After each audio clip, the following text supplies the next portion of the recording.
my own question is, how can I be sure that he to whom the nations shall inquire, Isaiah 11:10, is not the same subject as the Jewish man to whom 10 men of all nations grabbed hold of his shirt, Zechariah 8:23.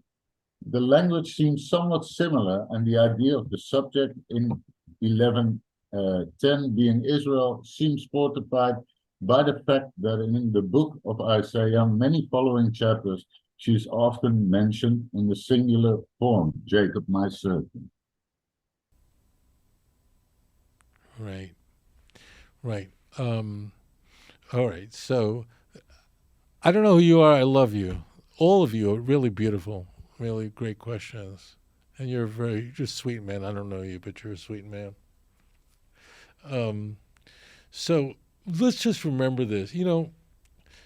Imagine someone who smokes and then quits, right? So it could be after a person quits smoking that their clothing still, smells from tobacco. So that's one of the things we want to do is, even though most of you grown up in a Christian world, in a Christian country, or around a Christian culture, it's sometimes that. So the Messiah, what I want to convey, is a Jew. And the Messiah is a member of the Jewish people. He's not excluded from this. And he's a great teacher. And the reason why we know who Isaiah 11 is speaking about is because we're told. Now, the Messiah is doing what all the Jews are doing. We're supposed to teach the world. The best of the Jews are going to be a light to the nations. Isaiah 49, verse 6. Even to our own people who are not religious. But if you look at Isaiah chapter 11, verse 10, the whole chapter is Mashiach. V'hoya b'yoymahu sherish yisha asher oimid lanes amim elav goyim yidroshu. Explicitly, that on that day, that's the Messianic age, the root of Jezreel, and we've been introduced to that in 11, verse 1. So I just would encourage you to read Isaiah 11.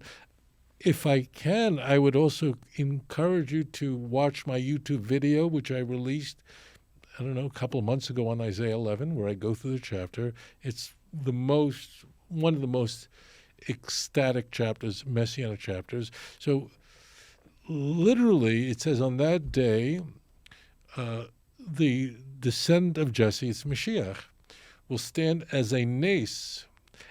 Amim elav goyim yidrshu. And to him, all the nations will yidrshu, will seek him out.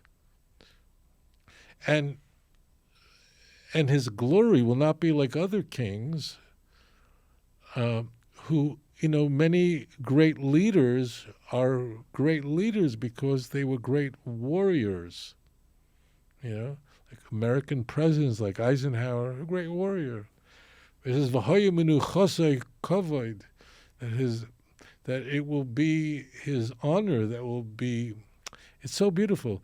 And then it continues, verse 11, V'hoya b'yaymahu Yosef Hashem shenis yodei liknos hashar amoi, that HaKadosh Baruch Hu will come a second time and gather in the Jewish people. Now, it means a second time, because the first time was Egypt, where all the nation were brought to the land of Israel, right? They didn't all come back when the second temple was built. A very small number did. But in Mashiach's time, all the children of Israel were. And then it continues, and that about the nations, and it enumerates them from Asher, from Mitzrayim, from Cush. They will all seek out. So it's right there. So you always, like Isaiah 53, I said, let's look at the chapters that introduce it, the sermon songs. So when you look at Isaiah 11, we're looking in context. Mashiach is the one who's the teacher. In fact, look at Isaiah chapter 11, verse 2, 3, 4. It tells us that he will judge people. He will, and not after the sight of his eyes, but when the Spirit of Hashem is upon him, he'll be a tzaddik. It'll be a theocracy. Why don't we like theocracies today? We want democracies because we assume the majority is going to be. But if you had a king who really decided and taught based on what HaKadosh Baruch Hu, then the theocracy would be fabulous. So that's why going back to the other ecstatic chapter, Isaiah 2, so the context right there is that he will teach the nations. He will rebuke many nations, right? Isaiah 2, 3 and 4. So that's why the context is all of that. And now what he's doing is very much what the Jews are doing. Why? Because he's a Jew. The thing is, in the Christian world, the Messiah is totally different. He's divine. He's something totally. In Tanakh, Mashiach is a Jew who's a tzaddik, a very holy person, and he's gonna, teach Torah, as are the faithful remnant of Israel. But if you read Isaiah 11 from verse 1, you'll see who the root is from Jesse. You see the one who's teaching. So it's all that's Mashiach. Thank you for your question.